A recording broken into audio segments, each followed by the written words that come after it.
ये logic gate का one of the best question है, क्योंकि इसमें थोड़ा ट्रेडिशन से हट के आपको सोचना होता है।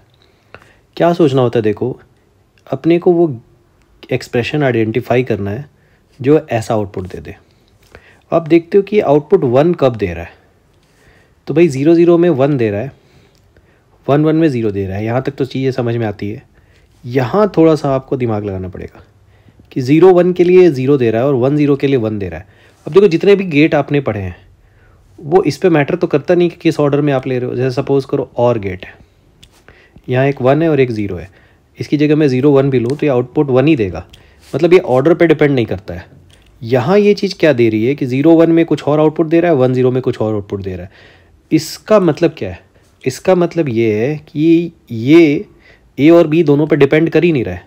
या तो सिर्फ ये ए पे डिपेंड कर रहा है या तो बी पे डिपेंड कर रहा है। अब अगर ए पे डिपेंड करेगा तो क्या हो सकता है? इसका आउटपुट y = a हो सकता है, क्योंकि a को एज इट इज़ ये दे दे रहा है आउटपुट। अगर आप ध्यान से देखो तो ठीक है बच्चों, 0 को ये 0 बना दे रहा है, ध्यान से देखोगे तो ठीक है। अगर ये सिर्फ a पे डिपेंड कर रहा है तो, और 1 को 1 बना दे रहा है, इसका मतलब ये तो y = ये a हो सकता है, या तो ये y = b का बार हो सकता है। क्यों हो सकता है भाई b का बार? क्योंकि अगर b के लिए आप देखो इसको, तो ये 1 को बना रहा है 0 और 0 को बना रहा है 1। तो दो आंसर हो सकते हैं इसके, या तो y = डायरेक्टली a और y = b बार। बट अगर ये y = a होता तो ये पूरा का पूरा आउटपुट यहाँ पे आपको y में दिखता, जो कि दिख नहीं रहा है। तो y = a भी पॉसिबल नहीं है।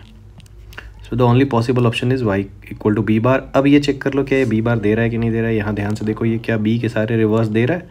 बिल्कुल दे रहा है। 0 को 1, 1 को 0, 0 को 1, 1 को 0। तो ये चीज़ आपको डायरेक्टली तुरंत नहीं दिख सकती है कि ये b का बार दे रहा है। ठीक है, कुछ स्टेप्स आप सोचोगे फिर आपको समझ में आएगा कि ये a और b के ऑर्डर चेंज करने से चेंज हो रहा है, तो किसी के इंडिपेंडेंट होगा। डायरेक्टली दिख रहा है तो बहुत अच्छी बात है, अदरवाइज़ आप ऐसे सोच सकते हो।